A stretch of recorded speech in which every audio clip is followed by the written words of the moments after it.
네, 안녕하세요. CEO톡 135회. 자, 오늘은요, 에듀테크 전문 기업인 휴넷의 조영탁 대표님 모시고 지금부터 1시간 동안 진행하도록 하겠습니다. 여러분들 오늘 이제 궁금한 것들 댓글로, 저도 뭐 토크로 물어보겠지만 여러분들 댓글로 하시면 되게 오늘 좋은 재밌는 주제가 될 것 같아요. 그러니까 여러분들의 다양한 질문들이 좋은 관점 끄집어내는 거니까 같이 한번 오늘 조영탁 대표님 게스트 모신 조영탁 대표님의 다양한 관점들로 끄집어내면 좋을 것 같습니다.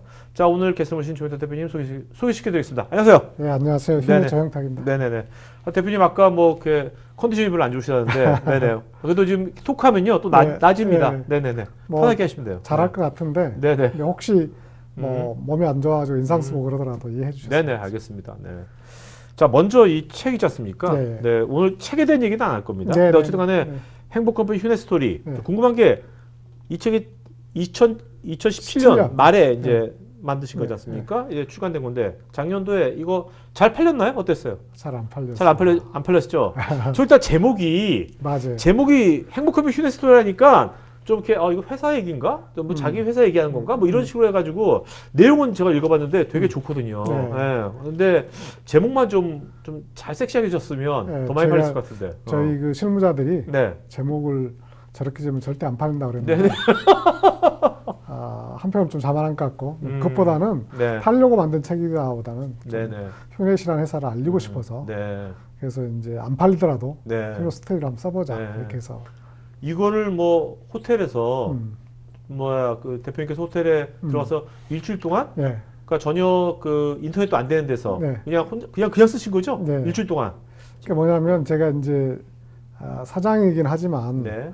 한편은 늘 그렇거든요. 사장인데 이 일이 개인적인 일인가 회사 일인가 헷갈릴 때가 있거든요. 그래서 회사 관련된 책을 쓰지만 아무래도 사장이 시간을 근무 시간에 쓰면 안 되겠다 네. 싶은 생각이 들어서 그때 이제 5월 달에 하루 이틀만 휴가를 내면 한 일주일 네. 8일 정도 쉴 때가 있었거든요. 네. 그래서 또 제가 좀 약간 그런 게 있어서 개인 돈으로 호텔을 끊어서 네. 일주일 동안 노트북 하나를 가지고 가고 네. 그다음에 좀 뭐 다른 사람 인용할 그런 내용 쓰면 안 되겠다 싶어서 자료 하나도 안 가지고 가고 인터넷 끊고 네. 일주일 동안 네. 그냥 원래 8일 쓰려고 나왔는데 네. 일주일 만에 끝나서 나왔습니다. 네.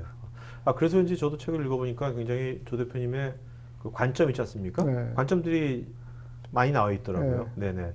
자, 그 창업을 99년도에 하셨는데 네. 이제 올해로 이제 그러면 20년이 된 거죠. 20년 된 건데. 네. 99년도면 그때 한창 제 기억으로는 네. 묻지마 창업이 많이 나왔을 텐데 맞습니다. 벤처 네. 그 대표님도 금호그룹에 계셨잖아요. 네. 그래서 묻지마 창업을 하신 건지 아니면 진짜로 뭔가 본인의 어떤 그 뜻이 뭐 있어서 창업을 하신 건지 궁금하거든요. 저는요 대학 생활은 정말 이렇게 뭐랄까 네. 너무 의미 없이 목표 없이 보냈었는데 직장 생활을 88년 12월부터 했거든요. 네네. 그래서 근 10년 동안은 정말 열심히 살았어요. 네네. 정말 열심히 살았고 이런 얘기 제 입으로 하기 좀 쑥스럽지만 그룹 내에서 굉장히 인정받고 네네. 패스트 트래커라 그래가지고 30대 임원 시켜주고 40대 사장 시켜주는 것이 첫 번째 대상자였거든요. 네. 근데 이제 정말 제가 구매 회계 영업 기획 회장 부속실에서 근무했었고 특히 회장님 같은 경우 저를 굉장히 이렇게 좀 예뻐하고 네. 그러셨는데 IMF 되기 전까지 제가 이제 굉장히 열심히 하고 회사 회장님한테도 굉장히 많은 제안을 해주시고 지금 생각해 보면 그룹 회장이 과장 차장 정도 되는 친구들을 만나주기도 어려운데 네. 너무 많은 제안들을 그대로 다 수용을 해주셔가지고 제가 약간 좀 오만할까 뭐 네네. 이런 것도 있었던 것 같아요. 네네. IMF 되고 나서 저는 이제 좀 과감한 구조조정하지 않으면 회사가 어렵다라는 쪽 주장하는 입장이었고 그때 이제 회장님께서는 아무래도 오너분들이 좀 아까워하시잖아요. 그래서 이제 거기서 제가 10년 직장생활 하면서 한 번도 재미없다는 생각을 안 했었거든요. 네. 근데 그때 이제 처음으로 네.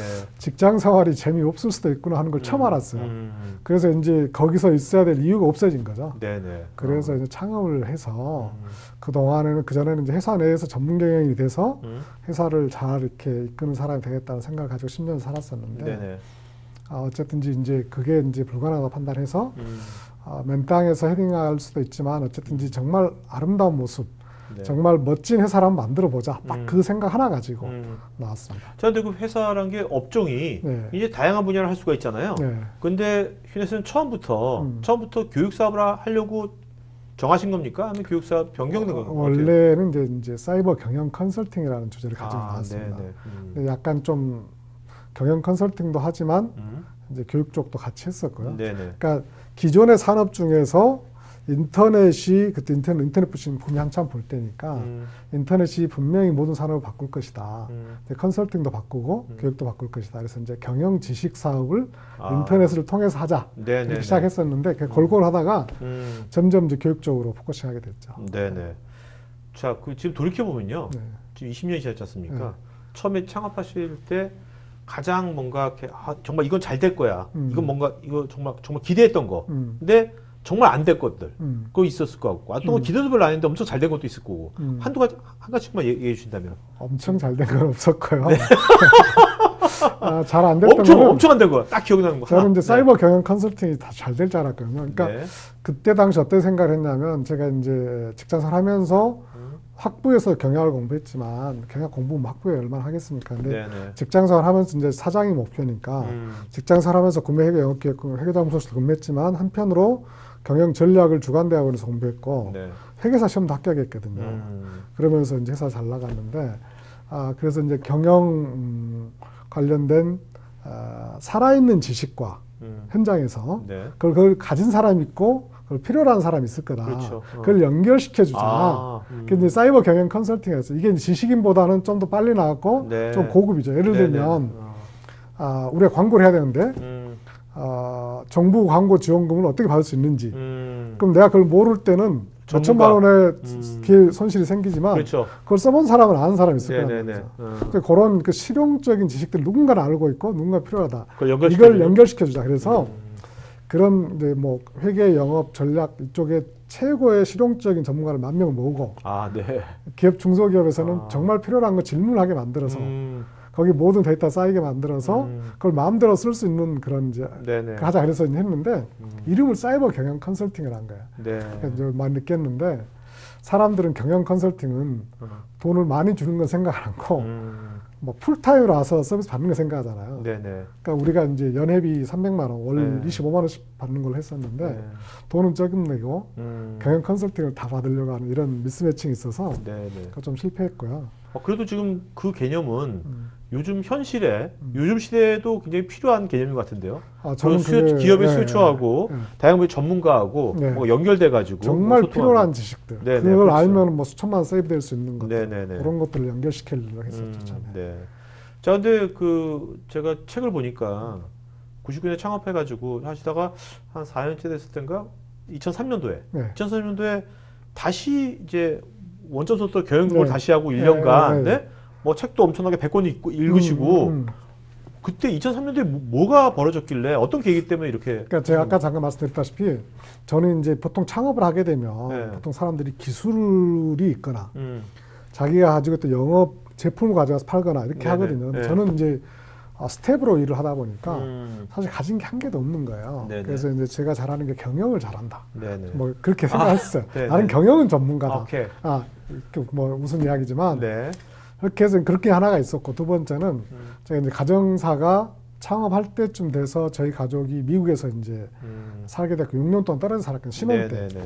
보통 사람들이 신혼 때 떨어져 살면 뭐 이혼한다 이런 얘기 하잖아요. 그러니까 창업은 했는데 빠른 시간 내에 어떤 대박을 빨리 터뜨려가지고 가족이 합류하는 게 그것도 하나의 목표였어요. 그러다 보니까 조급하잖아요. 조급하게 한 99년, 2000년, 2000년, 2003년 이렇게 쭉 가다 보니까 한편으로 계속 조급해지는데 한편으로 이게 아닌 것 같아요. 그래서 이제 가만히 생각을 했죠. 그래서 지금까지 알고 있던 경영은 아닌 것 같다. 그래서 조급하게 당장에 뭐 대박을 터뜨리는 것도 중요하지만 어차피 나는 평생 동안 일을 해야 되는 거고 평생 동안 일을 할 때 그게 이제 사업이고 내가 이제 이 회사를 키워나가야 되는 거니까 그러면 이제 목적 자체를 조급하게 대박을 터뜨리는 게 아니라 정말 원래 생각했던 정말 멋진 회사, 모범이 되는 회사를 어떻게 만들어 볼 것인가. 그래서 그러면 그런 상태에서 경영을 어떻게 해야 되는가 다시 원점에 뒤집기 시작해서 제가 한 분야를 공부하게 되면 보통 이제 정말 한 100권 정도 책을 쌓아놓고 읽기 시작하거든요. 그래서 2003년 1년 동안 뭐 경영도 하지만 네. 경영을 완전히 다시 공부해서 아, 네. 만든 게 이제 회사가 장기적으로 성장 발전하기 위해서는 이 행복 경영이라는 그러니까 행복경영 단어가 그때 나온 거군요. 2003년 때 제가 만들었습니다. 예. 그래서 그때 2003년부터 혹시 그 행복경영 관련된 그 이메일 이렇게 네. 그 칼럼을 매일 보내지 않으셨나요? 예, 예. 그때부터 그래서 보내신 거네요? 제가 이제 어. 조금 시간이 되면 좀 행복 경영 컨셉을 잠깐 좀 설명을 드리면은 네네. 되게 이제 세 가지인데요. 키워드가 보통 경영학자들이 기업의 목적이 뭐냐 물어보면 그냥 묻지 않고 기업 목적은 이윤 극대화다 얘기하거든요. 그래서 네네. 제가 이제 그것부터 다시 봤어요. 회사의 목적이 뭘까? 이윤 극대화가 되면 두 가지 큰 문제가 있는 게 하나는 지금 우리 문제되는 거 있잖아요. 고객한테 갑질하고 뭐 네네. 직원들을 막 나쁘게 하고 단기적인 이윤, 단기적인 이윤 극대화 그 나쁜 이익으로 흐를 가능성이 있거든요. 또 한 가지는 대개 단기 이윤 극대화를 하다 보면 장기적으로 회사 발전하는 뭐 직원 교육, 마케팅 비용, 네네. 기술 투자, 사회적 책임, 평판, 브랜드 이런 것들은 전부 단기적으로 돈이 들어가는 게 마이너스가 되는 거예요. 네네. 이 양손을 잡아야 되는데 이게 안 되는 거예요. 그래서 이건 이윤 극대화만 하면 안 되겠다. 그래서 뭘까 생각하다 보니까 기업이 사람들로 구성되어 있는 거예요. 네. 그러니까 주주도 사람이지, 고객도 사람이지, 직원도 직원 사람이니까 사람들한테 뭔가를 잘해주면 사람들은 자기가 잘 받으면 남한테 해주게 돼 있잖아요. 네네네. 그래서 이제 사람들한테 뭔가를 해줘야겠다. 사람들이 좋아하는 게 뭘까? 행복이다. 키워드를 잡았고요. 네네. 두 번째는 돈을 벌기 위해서 사업을 한다 그런 거 말고 먼저 남을 도와주기 위해서 이제 그걸 불교용어로 자리 이타, 네네네. 이타 남을 이렇게 함으로써 내가 이렇게 된다라는 뜻인데 그걸 이제 행복경 철학으로 하고 주주, 직원, 고객 이런 다양한 이해관계자 중에서 직원을 제일 먼저 행복하게 해주고 고객보다 직원이 더 중요하다? 그렇게 행복한 직원들이 정말 몰입해서 일하면 고객들한테 잘해줄 거고 네. 그럼 고객들이 회사에 돈을 낼 거다. 이렇게 해서 이제 직원 행복 최우선의 원칙 세 가지 키워드가 행복 경영이었고요. 네네. 그걸 이제 1년 동안 홍보해서 이제 나는 앞으로 뭐 100살까지 행복하게 한다. 이렇게 정해놓고 하다 보니까 1년 동안 했던 그 사장님들의 좋은 말씀들이 너무 많은 거예요. 네네. 그래서 이거를 혼자만 갖고 있기보다는 다른 사람들한테 이왕이면 조금만 메일만 하면 보내면 되는 거니까 네. 2003년 10월 27일인가로 기억하는데 그때부터 이제 주변 사람한테 메일을 뿌려주기 시작했죠. 네. 조영탁의 행복한 경영 이야기라고. 그게 처음에는 지금 그냥 뭐 몇백 명 뭐 이렇게 그렇죠. 시작했겠네요. 네, 이렇게 그게 시작했는데 지금 몇 명이 받는 거죠? 220만 명. 220만 명이? 네. 와. 제가 15년 동안 이제 대단하십니다. 책 한 권을 읽으면 한 개 정도 나와요. 네. 그래서 이제 한 3,000권 정도 있고 3,000시간 정도 써서 네. 3,000개 정도를 보냈고요. 대단하십니다. 그래서 이제 거기에 이제 자리이타라는 게 순수하게 남을 위해서 뿌려주기 시작했거든요. 근데 그거 네. 보고 나서 정말 고맙다, 감동적이다 그러면서 우리 회사를 도와준 사람들이 정말 많았어요. 그래서 네. 이게 자리이타의 표본이 된 것 같습니다. 네. 요건 오늘 주제 약간 다른 거지만 아까 책을 100권 읽으셔가지고 나름대로 득도하신 거잖아요. 그 나름대로 깨달으신 건데 우리들도 이제 시청자분들도 저도 그렇고 책을 읽는데 책을 읽을 때 뭔가 그것을 그 대표님만의 어떤 노하우랄까 책마다 그 본질이 있지 않습니까? 네. 그걸 잘 끄집어낼 수 있는 우리가 네. 그런 거 하나만 좀 팁을 알려주신다면. 네. 저는 이제 책을 읽을 때 네. 그냥 이렇게 쉽게 빨리빨리 이렇게 뭐 내용이 있는가 보기 위한 책이 있고 정말 생각하면서 네. 읽는 책인데 이걸 먼저 구분하는 게 제일 중요할 것 같고요. 네네. 그러니까 깊이 있게 읽어야 될 책과 어? 그냥 쉽게 훑어볼 책을 구분해서 뭐 별 내용도 없는 거 많은 시간 하면 손해잖아요. 그렇죠, 그렇죠. 그래서 정말 좋은 책을 골라내는 게 중요한 것 같고 좋은 책 어떻게 고르죠?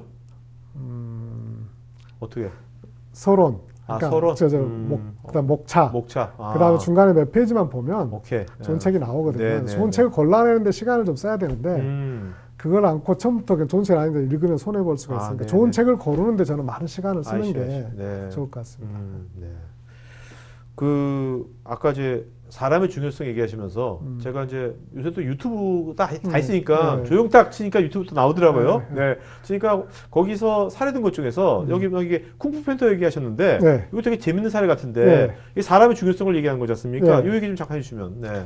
기업은 제가 이제 경영을 공부한 게 8호학번이니까 네네. 34년, 34년째거든요. 거기서 이제 학부에서 공부도 하고 경영자만 20년 하고 네. 뭐 경영 교육도 하고 네. 뭐 쭉 했는데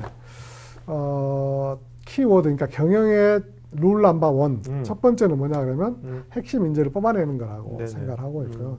정말 과거에도 기업은 사람이었지만 지금은 상상하면 이루어지기 때문에 어떻게 핵심 인재를 뽑아낼 것인가 하는 게 키워드인데 많은 사람들이 거기다가는 시간을 적게 쓰고 네네. 그 실력이 안 되는 사람, 그러니까 메시나 호날두 뽑아가지고 하면 되게 축구 쉽게 할 수 있는데 네네. 실력 없는 친구들다 굉장히 노력을 많이 했는데 안 된다는 이야기고요. 그래서 이제 제가 대표 쓰는 게 쿵푸 판다인데 네. 이 얘기는 제가 이제 한 달이 걸쳐서 들었는데 혹시 아시는지 모르겠지만 쿵푸 판다 3편인가 4편인가 지금 3편까지 나왔을 텐데 네. 그 3편 만 사람이 한국 여자 감독이거든요. 네네. 그분이 이제 했던 이야기인데 원래 쿵푸 판다 1편이 2008년도에 나왔어요. 네. 그래서 8년도에 나왔고 1편이 5천억을 벌었습니다. 매출이. 네.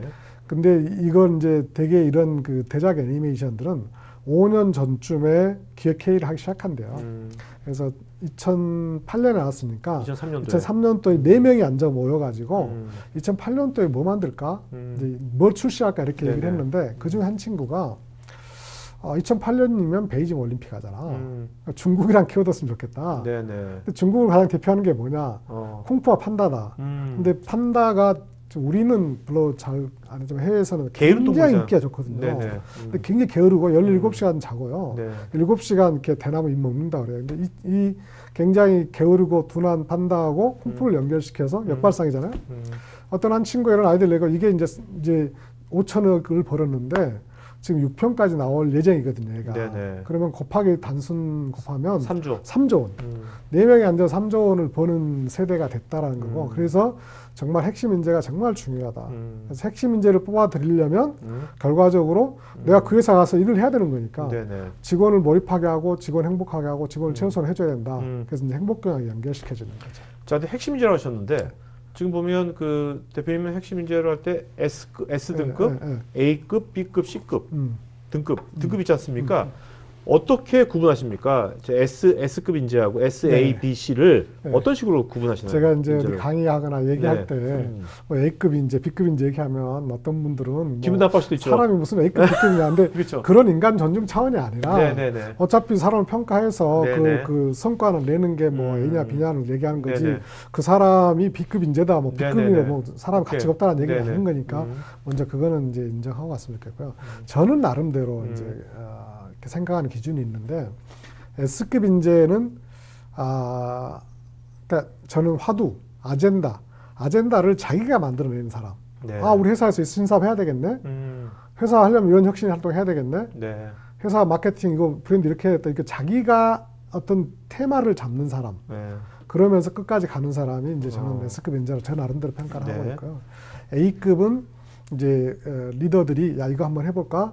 라고 아이디어 딱 던졌을 때 한마디만 했는데 실제로 아웃풋을 내는 사람. 임플리멘테이션을 아예 쭉 하는 사람. 그다음에 이제 B급은 그 가끔 가다가 이제 같이 일을 하면서 코칭을 계속 해주고 하다 보면 결과적으로 아웃풋을 내는 사람. 네. 제가 생각하는 C급 인재는 이제 첫 번째는 자세가 굉장히 나쁜 사람. 네. 냉소적이거나 불평하게 어긋나 있거나 뭐 협력을 안 하거나 자세 나쁜 거 첫 번째고 두 번째는 그렇게 많이 코칭을 해도 결과적 성과를 내지 못하는 사람. 전 나름대로 이렇게 평가를 하고 있어요. 네네네. 그렇다면 지금 지금 휴넷에는 S급 인재가 한 몇 명 정도 있습니까? S급, A급 합쳐가지고. 네. 저는 이제 S급 인재는 제가 생각하는 사람은 몇 명 있는데 네.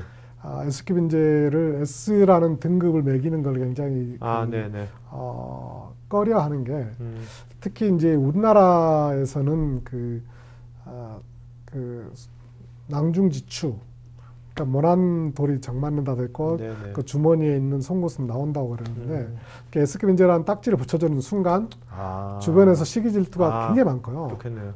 본인도 잘 극복을 못하는 것 같아요. 그래서 이제 S급 인재라는 거는 머릿속에만 있고 공식화 시켜주지는 않고요. 저희 회사에 이제 매년 평가를 하니까 A급 인재는 한 30% 정도 그렇게 보고 있습니다. 그 제가 되게 특이했던 게 퇴사할 때 뭐 경력이익 심의 들어왔을 때 빨리 조기 퇴사하면 또 보너스를 주더라고요. 네, 그것도 네. 굉장히 많이 주던데 몇백만 원을. 네. 그거 왜 그런 겁니까? 그게 이제 넷플릭스 이런 데서 배워왔는데 네. 아마존 같은데 아마존에서 배워왔던 건데 네네. 이제 자포스라는 회사에서. 어. 근데 제가 이제 정말 핵심 인재를 뽑아내는 게 회사 성공 요인에 결정적이잖아요. 네. 근데 채용할 때는 네. 이렇게 인터뷰 하다 보면은 다 A급 인재 같아, S급 인재 그렇죠. 같아요. 그렇죠. 그래서 이제 우리는 A급 이상만 뽑아라고 하거든요. 근데 왜 그러냐면 회사에 B급 인재도 정말 필요합니다. 네. 왜냐하면 A급만 가지고 조직이 돌아갈 수가 없거든요. 그래서 네. B급도 필요한데 네. 처음부터 B급 인재 알고 뽑았던 사람은 C급 떨어진 게 굉장히 많아요. 네네. 그래서 A급이라고 생각해서 뽑았는데 B급이 되는 경우 이제 그것까지는 같이 가는 거라고 생각을 하는데요.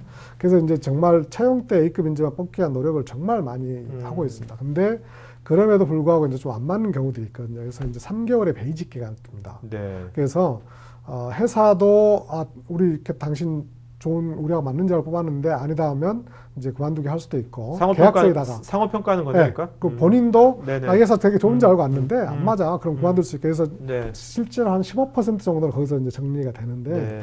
저는 그게 좋다고 보고 있어요. 네. 서로 간에 맞지 않은 상태에서. 근데 이제 그럼에도 불구하고 거기서 걸러지지 않는 경우가 있거든요. 그래서 저는 이제 베이직 평가를 직원들한테 채용 실패를 만회할 수 있는 마지막 기회다. 이렇게 하고 있는데 그럼에도 불구하고 다 걸러지지 않고 그래서 이제 베이직 통과하는 날 3개월이 지난 3개월 딱 돼서 평가해서 이제 통과됐습니다 오케이, 하는 네네. 그 메일이 나가면서 네. 동시에 개인한테 메일이 나갔는데 한 달 안에 회사를 그만두면 네. 지금 이제 300만 원 올렸는데 작년까지는 200만 원을 주겠습니다. 네. 200만 원 줄 테니까 한 달 안에 나가세요. 네. 퇴사 보너스 줄 테니까 이렇게 하고 있거든요. 근데 이게 굉장히 큰 효과가 있는 게 실제로 2년 동안 4명이 나갔거든요. 4명 나갔는데 우리 그러니까 이제 저거네요. 그러니까 들어와가지고 3개월 지난 다음에 회사에서는 괜찮은 것 같아. 자, 같이 일합시다.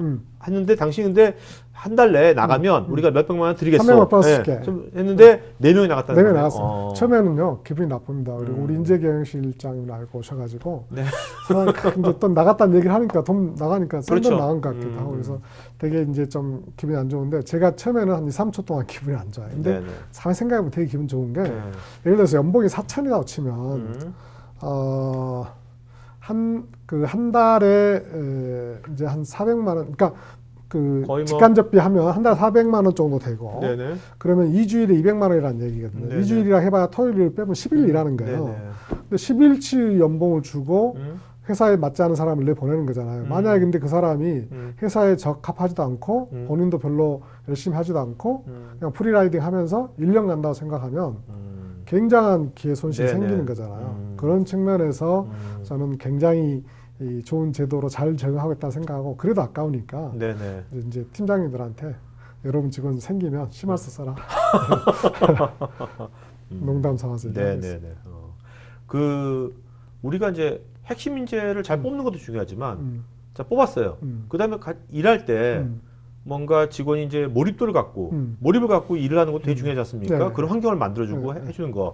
그거는 뭐든지 경영자라면 다 고민하고 있는 거고 그런 건데 그런 것은 좀 어떻게 하고 계십니까? 근데 이 몰입이라는 단어가 네. 정말 중요하거든요. 네. 근데 한국 사장님들도 직원들이 열심히 일하는 거 되게 좋아하고 뭐 미국 그런 나라들도 열심히 일하는 거 좋아하는데 이 개념이 좀 다른 것 같아요. 네. 제가 미국에 이제 컨퍼런스 같은 데 가면은 특히 인사관리 같은 데 가면은 직원 몰입, 영어로 이제 인플로이 인게이지먼트라는 단어인데 네네. 인게이지먼트라는 단어를 엄청나게 많이 쓰거든요. 근데 한국은 별로 안 써요. 그 말을. 네. 근데 오래 일하는 건 중요하게 생각해요. 근데 인게이지먼트를 어떻게 측정을 하냐면 보통 3가지로 측정을 하거든요.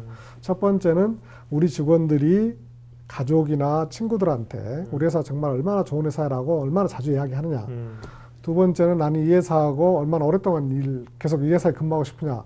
놀랍게도요. 지금 직원들의 45%는 이직을 꿈꾸고 준비하고 있다는 겁니다. 평균적으로. 네. 그리고 세 번째는 이제 사장님이나 리더가 100이라는 업무를 요청을 했을 때 나는 회사에서 100만 요구하는 나는 150, 130을 하고 싶다. 이게 이제 몰입을 측정을 하는 거거든요. 네. 근데 미국에서 직원들의 평균 몰입도는 35 정도 된다고 그러고 우리나라는 15 정도 된다고 그래요.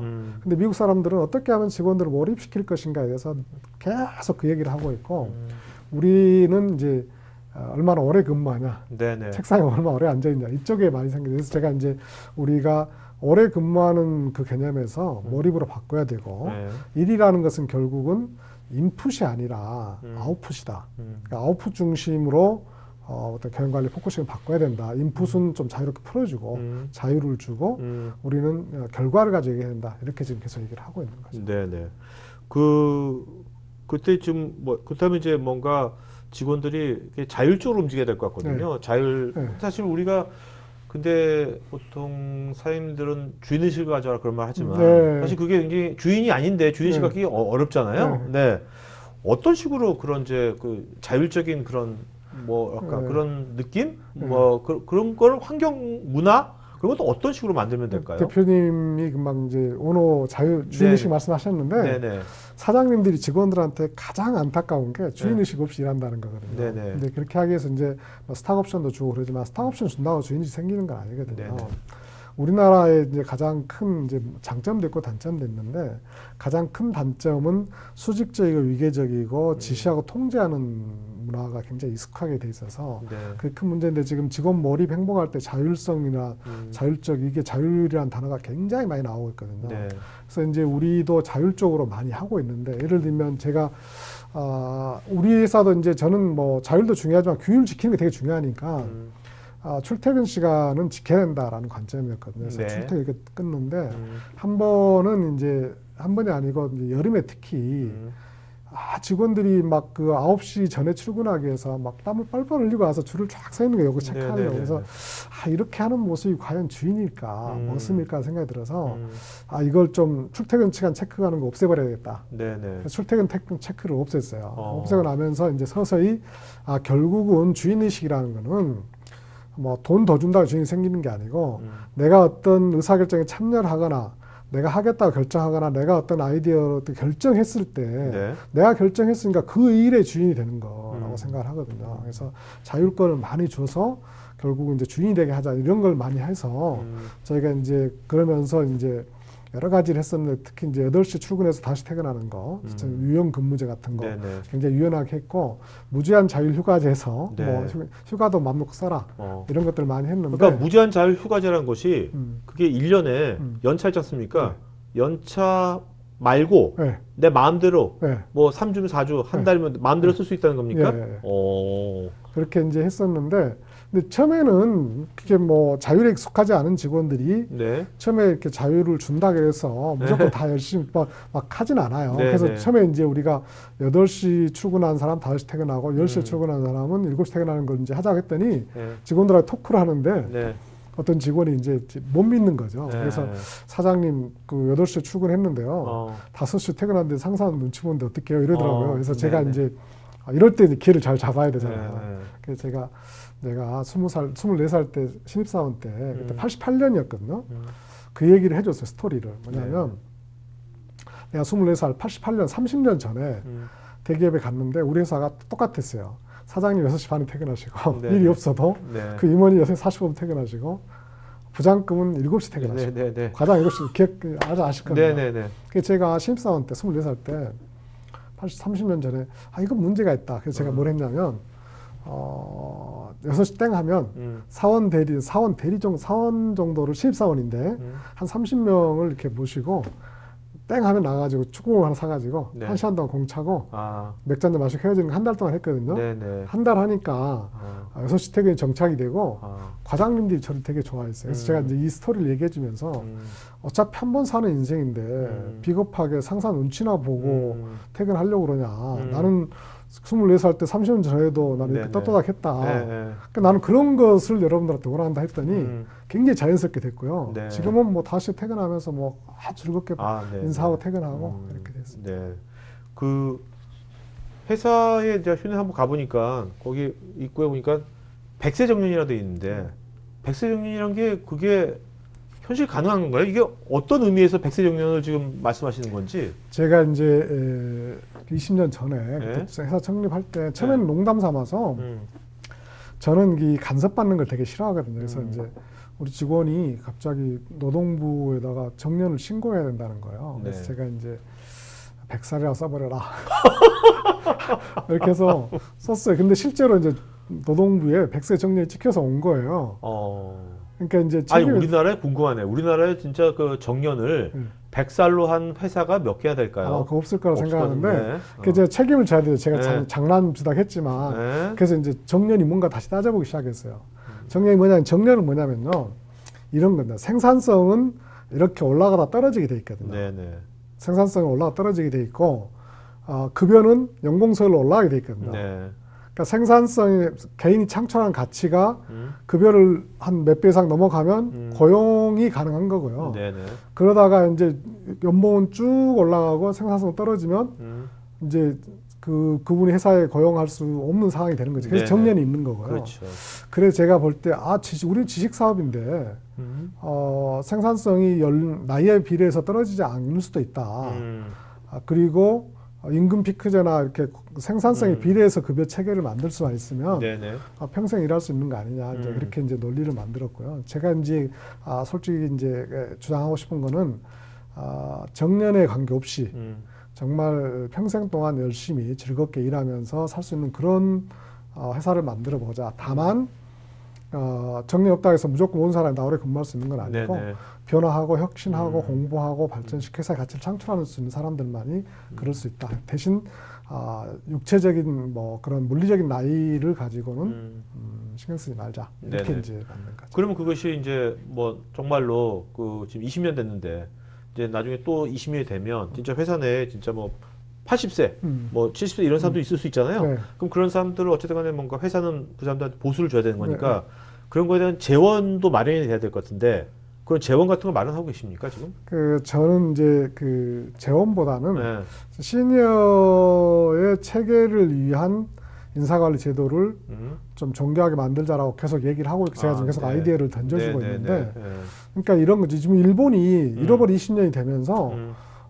굉장히 그런 이슈가 있는데 일본에서는 55세가 넘었는데 팀장이면서 임원이 못된 사람들 있잖아요. 네네. 이런 사람들은 정년은 오래 가는 대신에 팀장 자리를 내려놓고 팀원으로서 일하게 하는 것이 일반화돼 있고요. 네. 지금 최근에 일본 정부에서 공무원도 그렇게 하겠다 그러는데 저희도 이제 예를 들면 조직은 피라미드 조직일 수밖에 없잖아요. 왜냐하면 네네. 리더 숫자는 작아야 되는데 근데 이제 오랫동안 일하는 사람이 많아지면 이제 네네. 역피라미드가 되거나 뭐 이렇게 되면은 전부 다 관리자를 잘 찾아오고 전부 다 비용이 비싸니까 이제 그러면 그렇게 되면은 이제 피라미드 조직이야 살아남으니까 이 사람들은 어쩔 수 없이 회사를 그만둬야 되는 상태. 이 두 가지를 조합시킬 수 있는 방법이 뭘까? 그래서 이제 아까 그런 55세 이상 넘었으면 팀장 자리를 내려놓게 하고 전문가의 길을 걷게 하고 연봉이라는 것은 아까도 말씀드렸지만 그 근무 오래 한다 해서 무조건 늘어나는 게 아니라 네네. 본인이 창출한 것에 비례해서 할 수 있으니까 이제 거기에 맞추는 제도 뭐 이런 다양한 것들을 저희가 지금 준비하고 있고요.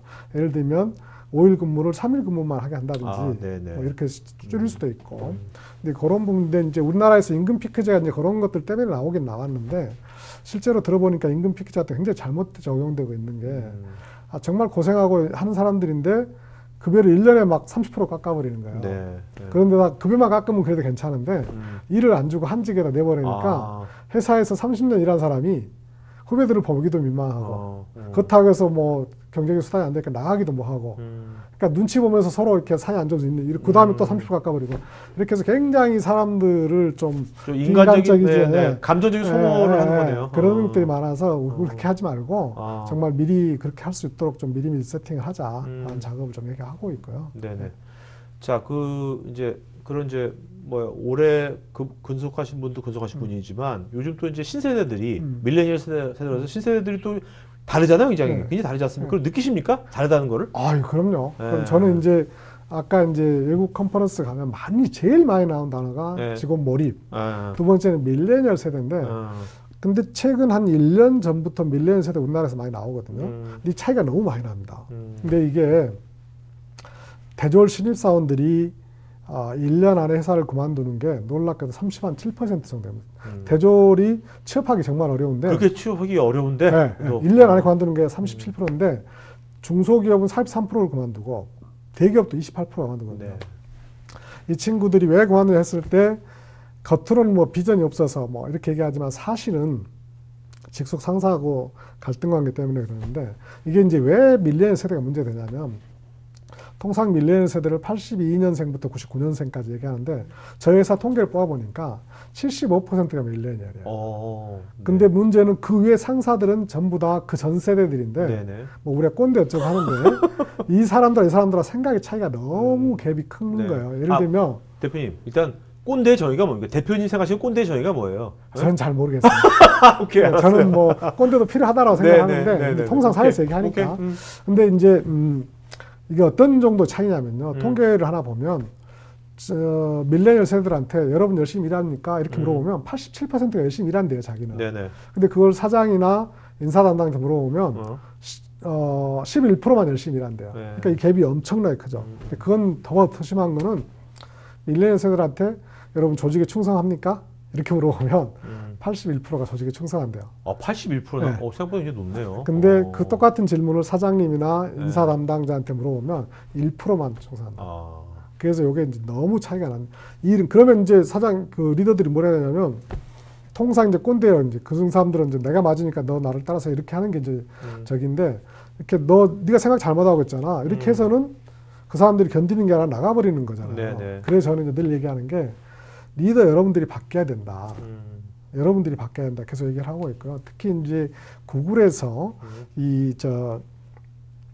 최강 팀들을 분석을 해보니까 리더가 똑똑한 그런 경우가 아니고 심리적 안정감이라는 단어를 쓰는데 그게 굉장히 저는 좋은 의미라고 생각하는데 psychological safety. 네. 그러니까 우리나라 심적 안정감이라고도 번역하는데 안전감이 저는 안전감. 네. 그러니까 무슨 얘기냐면 네. 젊은 사람들이 우리나라 특히 위계적인 조직이니까 상사 앞에서 진실을 얘기 안 하잖아요. 네네. 그러니까 얘기를 편안하게 할 수 있는 거, 내가 틀렸을 수 있더라도 할 수 있는 거, 내가 실패하더라도 도전할 수 있는 거. 그래서 이제 거기서는 최강 팀을 이렇게 봤을 때 n분의 1로 발언하는 거. 그러니까 직원들이 10명 있으면 회의에서 1시간짜리 회의 끝났어. 근데 보니까 특히 젊은 신세대들도 n분의 1로 발언하는 그런 조직이 강하더라. 이렇게 얘기를 하고 있거든요. 그래서 네네. 이제 밀레니얼 세대에 맞춰야 된다고 생각을 하고 저는 근데 자칫 잘못하면 시니어들을 주니어들이 이렇게 받드는 이런 네네. 조직이 많거든요. 눈치 보고 얘기할 네네. 얘기도 못하고 그런 조직은 저는 미래가 없다고 보고 있어서 네. 우리 리더들한테 밀레니얼 세대들 주니어들이 정말 신나고 재밌게 놀 수 있는 판을 깔아주는 게 여러분들의 역할이다. 네네. 그 사람 중심 조직을 바꾸자는 얘기를 네. 계속 하고 있죠. 네네. 네. 자, 우리 그 약간 이제 에듀테크의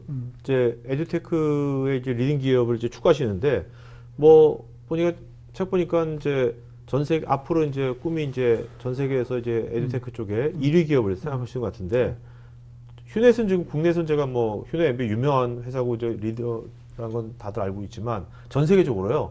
대표 생각하시는 정말 정말 1등 1, 2등 하는 회사는 어디입니까? 궁금해요. 이런 교육 쪽에 휴넷이 지금 벤치마킹하는 회사가 있나요 혹시? 글로벌하게? 지금 교육이라는 분야가 네. 여러분들 알기보다는 훨씬 산업이 크거든요. 네. 산업이 큰데 이게 다 쪼개져 있습니다. 네, 네. 뭐 대학이면 대학, 공교육, 사교육, 뭐 영어 교육, IT 교육 다 쪼개져 있기 때문에 네. 사실은 쪼개져 있기 때문에 정말 이 회사가 정말 세계 최고다, 뭐 구글이나 뭐 이렇게 얘기하기는 어려운 부분이 있는데 이제 거기에 이제 IT 기술이 결합되면서 전통적인 산업에 이렇게 쪼개졌던 부분이 네. 다 이제 깨지기 시작하거든요. 경계가 네. 허물어지는구나. 그래서 지금 대표적인 케이스 우리 이제 경쟁자로 MS를 얘기할 수가 있는데 네. 마이크로소프트 우리하고 비슷한 교육 모델을 가지고 있었던 미국 회사가 린다닷컴이라고 있었어요. 네, 린다닷컴. 린다닷컴을 링크드인이 네. 1조 8천억에 몇 년 전에 샀거든요. 네. 근데 그 링크드인을 34조에 MS가 샀잖아요. 네, 그렇죠. 그러니까 결국 MS가 우리 경쟁사가 되는 거죠. 네. 근데 MS가 마인크래프트 이런 거 다 사고 있거든요. 그래서 요즘은 이제 우리가 직원들한테 자꾸 규모를 키우자고 하는 이야기가 이제 아까도 얘기했지만 그 교육의 경계가 없어지고 그렇네요. 글로벌 경계도 없어지는 세상이 되기 때문에 진짜 뭐 지금은 굉장히 어려워 보이지만 세계 1등 교육을 우리는 꿈꾸고 있으니까 교육 네, 네, 네. 그러면 MS나 구글이나 아마존하고 경쟁을 해야 된다. 그러려면 우리가 눈높이도 글로벌 가야 되고 규모도 커야 되고 훨씬 더 잘해야 되고 이걸 계속 강조하고 있는 거죠. 네. 이제 보면 휴넷 보면 이제 계속 매년 계속 성장하고 계시고 순이익도 이제 항상 좋게 나시는데 20년 됐지 않습니까? 그러면 이제 규모도 키우시려면 상장하실 생각 없어요? 제가 이제 그동안은 네. 상장을 목적으로 한 회사가 되면 행복경영 위배도 좀 다른 부분들이 많이 위배가 된다 해서 지금까지는 상장을 안 하는 것을 원칙으로 했었는데 네. 최근에 이제 저희가 이제 20주년이 됐으니까 네. 올해 10월 달에 20주년이거든요. 그래서 이제 하반기 때 그럼 앞으로 2050년을 보고 회사를 완전히 다시 설계를 하려고 그럽니다. 네네. 완전히 다시 설계를 하려고 해서 완전 다시 설계하는 것 중에 하나가 IPO, 상장도 적극 추진하는 게 규모를 키우고 글로벌 경쟁하는 데 도움되지 않겠냐 네네. 싶은 생각이 있어서 요즘은 이제 상장을 어느 정도 되면 해야 되겠다라는 준비를 좀 하는 쪽으로 네. 생각이 좀 바뀌었습니다. 어떻게 보면 요즘 이제 기술이 이렇게 발전하니까 저희 뭐 토크파티에서 이제 AI 얘기도 많이 하는데 그러면 이제 보통 이제 교육을 할 때 강사가 보통 교육을 하지 않습니까? 네. 근데 그 인간 강사 말고 앞으로는 그러면 이제 대표 생활시에 AI가 인간을 교육하는 AI 강사도 활발해지려 보시나요? 아니면 어떻게 보세요? 그거는요 너무 당연한 기결이고요. 당연한 기회를 보세요? 제가 이제 이 에이테크에 본격적으로 관심 갖기 시작한 게 2016년인데 네. 그때 이제 퓨처 스마트라는 책을 봤는데 네. 이런 게 나옵니다. 2030년에 이게 신문의 헤드라인에 이런 뉴스가 나온다라고 이제 미래를 이제 예측한 건데 뭐냐면 전 세계 한 명의 강사가 네. 그 한 명의 강사는 네.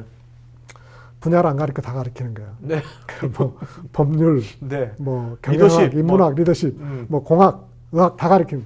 그다음에 수준을 마음대로 하고 맞춤형으로. 그다음에 100개국 언어로 네. 150개국 나라 사람들한테 실시간으로 다 가르치는데 150개국에서 100개국 언어로 전 분야에 대해서 각각의 수준의 질문을 나오면 다 답변해 줄 수 있는 이게 전 세계 교육 시장의 70% 장악한다라는 게 이게 미래의 신문일 거다라는 네. 게 나온 거예요. 그래서 깜짝 놀라서 그럼 우리 회사는 존재할 수가 없잖아요. 그래서 이제 그때부터 본격적으로 이제 에이테크로 관심 갖기 시작했고 네. 혹시 더 허란 영화 저 지금 허 생각했어요. 허에 저도 그 보면- 얘기 들으면 허 생각했어. 허에 보면 영화. 연애를 잘 못하는 중년 아저씨가 이제 그렇죠. 맞춤형 연애해준 네. 더 하라는 인공지능한테 막 빠져가지고 이제 너무 위험한 상태 되니까 너 네네. 나가라 이제 하니까 뭐 안 나가겠다 막 매달리니까 당신 같은 사람 뭐 40몇만 명인가를 내가 맞춤형으로 다 그렇죠. 연애해주겠다. 근데 제가 이제 그렇게 그걸 지금 저희도 준비하고 있고요. 오. 제가 이제 만들고 싶은 거는 네. 그 아바타 MBA를 만들려고 그래요. 올해부터 네. 시작인데 네네. 그래서 이제 예를 들면 하버드 MBA하고 세상에는 하버드 MBA하고 휴넷 아바타 MBA가 있는 거예요. 근데 하버드 MBA는 3년 동안 실무 다 안 하고 미국 가서 한 3억 정도 돈을 직간접 기획비용까지 네네네. 들어갔는데 네. 우리는 예를 들어서 한 100만 원 정도 가지고 어. 근데 실시간으로 맞춤형으로. 맞춤형으로 업데이트가 실시간 사례가 나오고 네. 자기 뭐 분야별로 다 나오고 실제 학습 이후에 업무까지 도와줄 수 있는 그런 걸 얼마든지 만들 수 있는 거죠. 네네. 그런 세상이 오는 건 확신을 하시는 거네 지금요. 지금 보이죠. 정확하게 그래서 그거를 네. 준비하고 계시는 거고 네. 또. 자, 근데 뭐 책에 보니까 이제 세바스찬 스런 얘기가 있던데, 네. 유다시티 네. 이분은 이제 구글에서 자율주행차 만든 분이잖아요. 오늘 스탠퍼드 대학에서 강의도 하시고. 네, 그래서 구글 나와가지고 잘 나가는 구글 나와가지고 유다시티라는 교육기관 무크 만드셨잖아요. 네.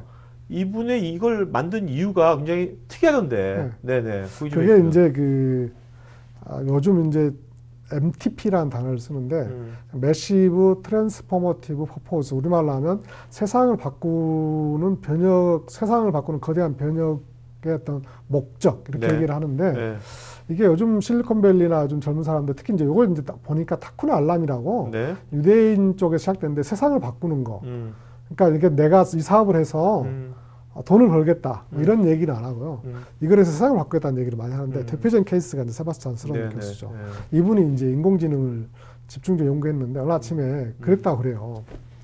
아침에 눈을 떠보니까 내가 인생을 잘못 살고 있구나. 왜 잘못 살고 있냐 했더니 우리가 이제 인공지능, 약한 인공지능, 강한 인공지능 있잖아요. 그쵸. 강한 인공지능이 스스로 의사결정하고 판단하면서 같이 판단하면서 결국 사람을 능가하는 시기 그걸 이제 싱귤레러티라는 물론 싱귤레러 다른 뜻도 있지만 특이점을 이렇게 정의를 하는데 자기가 지금까지는 기계가 인간을 지배하는 특이점을 땡기는 데 평생을 바쳤는데 잘못 산 것 같다. 그래서 내가 남아있는 시간 동안은 내가 노력한다고 그래서 특이점이 오는 걸 막을 수는 없지만 늦출 수는 있다. 그래서 이제 세계의 가장 석학인 하버드, MIT, 스탠퍼드의 그런 최고 뛰어난 교수들의 강의를 온라인으로 풀어서 무료로 아프리카에 있는 사람들까지도 공짜로 공부할 수 있으면 네네. 사람들이 지적 수준이 올라가니까 아, 네. 그게 좀 더 오랫동안 저항할 수 있지 않겠냐. 네네네. 그래서 이제 최초로 만든 게 위대시티라는 네네. 문구를 최초로 만들었죠. 네. 참 뭐 지금 휴넷은 지금 주로 이제 성인 교육, 기업 교육에 치중하고 계시잖아요. 그렇지만 또 우리나라 보면 이제 이 뭐 중고등학교 교육 되게 문제가 많지 않습니까? 네, 지금 네. 거의 문제가 많은데 이런 것에 대해서는 지금 뭐 대표님께서 뭐 어떤 방안 같은 거라든지 그런 생각 없으십니까? 그러니까 앞으로 제가 전문 분야 교육 기관이 어떻게 변할 거라. 전문 분야는 아니니까 좀 조심스럽긴 한데 네. 이제 영국이나 이런 데가 에이테크가 발달하는 영국, 미국이 발달했거든요. 네. 근데 제일 큰 문제가 뭐냐면 우리는 이제 공교육은 선이고 사교육은 악이다라는 이런 이제 프레임에 빠져 있거든요. 네네. 근데 영국 같은 경우에는 이 사교육 쪽에 에이테크를 많이 지원해서 이런 전문화된 툴들을 가지고 학교에 들어가서 학생들 에이테크로 전환시켜주고 공부를 잘할 수 있도록 해주면 그걸 지원해줘가지고 산업을 키워주는. 그러니까 그렇게 되면 뭐가 되냐면 교육의 효과성이 높아지고 에듀테크라는 산업에서 글로벌 경쟁력을 갖게 되는 거거든요. 근데 우리는 아직도 이제 공교육은 선이고 사교육은 무조건 악이다 라는 프레임이 있고 그래서 이제 그런 걸 지원이 안 되다 보니까 정말 한국 사람 너무 똑똑하고 네. 교육열이 높고 이러기 네. 때문에 이런 걸 풀어주고 지원해주면 네. 에듀테크 분야에 세계적인 기업도 나올 수 있을 텐데 좀 아쉬움이 있죠. 진짜요. 그러니까 어떻게 보면 좀 이런 교육하고 테크하고 좀 합친 에듀테크 분야의 다양한 스타트업들이 많이 생기면 네. 우리 교육 환경도 굉장히 지금 사교육보다 굉장히 저렴하게 네. 배울 수 있는 거고, 네. 그리고 글로벌하게 수출도 할 수 있는 거고. 그러니까 애들이 그 공부하는 시간을 대폭 줄이고 공부를 훨씬 잘하고 네네. 남아있는 시간 동안에 뭐 인문학 공부도 하고 교양도 쌓고 뭐 문사철에다 뭐 음악도 하고 예술도 하고 체육도 할 수 있는 네네. 그런 걸 만들어낼 수가 있는데 좀 아쉬움이 있는 거죠. 네. 자, 우리 이제 질문들이 많이 들어왔는데요. Q&A 하기 전에 마지막으로 이제 대표님의 뭐 행복교육이 다 좋은데 일단 본인이 행복해야 될 거 아닙니까? 네. 그 본인은 그러면 앞으로 행복교육만 하면 난 행복할 것 같아요? 아니면 본인이 추구하는 행복은 뭡니까? 제가 이제 네. 그 사장님들한테 이렇게 행복하세요 물어보면 네. 정말 놀랍게도 사장님들의 행복 지수가 굉장히 떨어져요. 네, 네, 근데 네. 저는 그런 것에 비해서 굉장히 행운하다고 생각하는 게 네. 제가 행복교육 추구하는 거, 그다음에 교육 에듀테크로 세계 1등 하겠다는 거 이런 게 회사의 목적이고 사명이고 비전이지만 이게 똑같이 제 개인의 사명이고 비전이거든요. 아, 네, 그러니까 네. 너무 행복하고 즐거워요. 아, 네. 근데 제가 행복하다 그러면 사람들이 좀 이상하다.